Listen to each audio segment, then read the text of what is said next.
That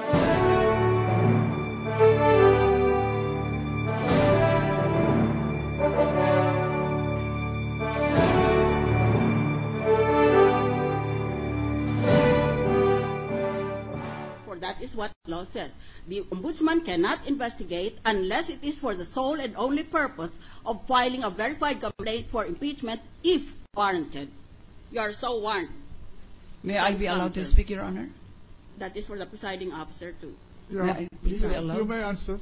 to qualify Yes. that nothing will prevent the ombudsman from filing for future proceedings if warranted. I take that as a yes. I am a student of constitutional law. Let me now go to certain questions of constitutional law. It's going to be a little tedious, but still it needs to be raised. I am very intrigued by the worldview of the ombudsman on the relationship between that the Constitution is a written limitation of the powers of state. It is not a written grant of state power. 4, the fear always is that government might turn tyrannical against its own citizens. In fact, reflecting this fear, our Constitution specifically provides in the Declaration of Policy in Section 1, sovereignty resides in the people and all government authority emanates from them. I draw from this background the conclusion that if there is any doubt, the doubt must be resolved in favor of the rights of the citizen and against the powers of the state. With that preface, let me now proceed. First, I would like to recite the constitutional provisions of the power of the ombudsman, which appear to be very plenary, infinite, and wide-ranging. These are the provisions of the Constitution in Article 11, and I will qualify them by saying that Congress passed a law called the Ombudsman Act of 1989, virtually copying the constitutional provision. Under Section 13, the office of the Ombudsman shall have the following powers, functions, and duties. 5, request any government agency for assistance and information necessary in the discharge of its responsibilities, and to examine, if necessary, pertinent records and documents. Section 33, duty to render assistance to the office of the Ombudsman. Any officer or employee of any department, bureau, or office, subdivision, agency, or instrumentality of the government, including government-owned or controlled corporations and local governments, when required by the Ombudsman, his deputy, or the special prosecutor, shall render assistance to the office of the Ombudsman. Finally, Section 15, Paragraph 8, the powers of the Ombudsman. Administer oaths, etc. In the law passed by all constitutional powers of the Ombudsman, right. Section 8, see foreign currency deposits, all foreign currency deposits, etc.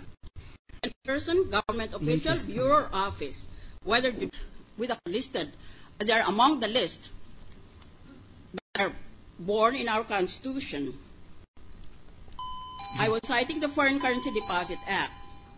Now let me cite. May I request the lady to wrap up where we have a rule and my attention has been called. May I request for extension of time, Yes. please?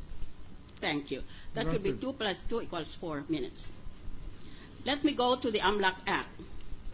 It says, in effect, because I've been asked to shorten my question, I was trying to lay the background so that it would all be clear. In effect, under the AMLA Act, the AMLC, or the Council, should first find probable cause, then it should file the complaint before the Department of Justice or the Ombudsman, who shall then conduct the preliminary investigation of the case. That is what the law says. So, in effect, therefore, I will just go immediately to the question to follow the injunction.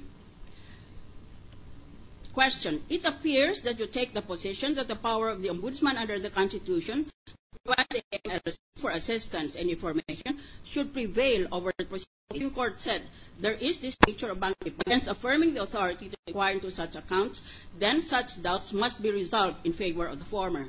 Is it your position, madam, that the powers of the ombudsman under the Constitution override the provisions of AMLA as passed by Congress and the Eugenio case, which I just quoted, as The provision is declared unconstitutional. I must abide by it, Your Honor. So, can you please respond to this question?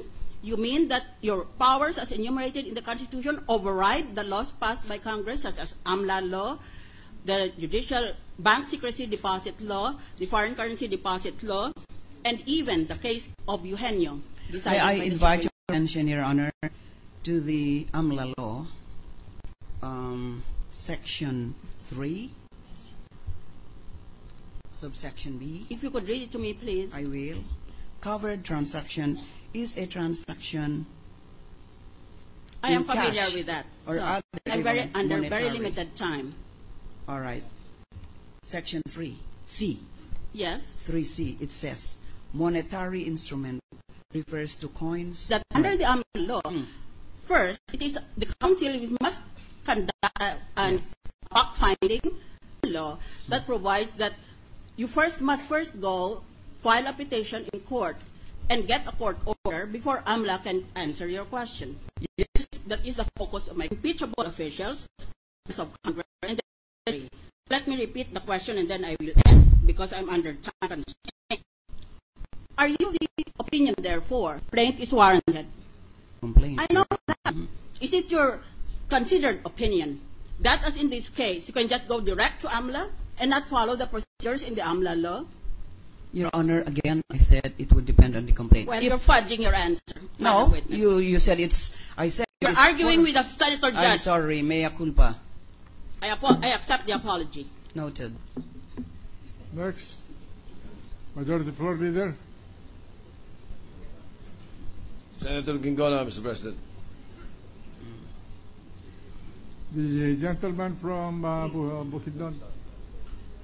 Thank you, Mr. President. Madam Ombudsman, in the SALN of the Chief Justice in 2004, he listed 3,300,000 cash and investments. In the SALN of 2005, he put in the same amount, 3,300,000. Okay. I will be using as reference, Madam Ombudsman, the document that you furnished us. Do you have it, ma'am? Okay na yung kopya ko. My copy of the... My copy of where I annotation, sir. Okay po. Let's go to page 2, Okay. line 1, 2, 3, 4, 5 from the top. Page 2, line 1, 2, 3, 4, 5 from the top. Page 2, Yes, ma'am. line 1, 2, 2, 3, 4, 5. 5. The one that says in the account number column 16874. FAO Yes, for the account of? yes. And then it says 16874 account number. You see it, ma'am. Yes, I do. I hope you can help me here because in accordance with this, if you look at the date, it says on May 17, 2004, the Chief Justice purchased 27,933 pesos worth of a placement in the PhilAm Dollar Bond Fund Incorporated. And the transaction code is BYMF. Ang ibig po sabihin ng BYMF, buy mutual fund. Bumili ng mutual fund. Kailan bumili? Bumili noong May 17, 2004. Magkano? 27.9 million. Account number 16874. And then, let me invite you to page 4. Page 4.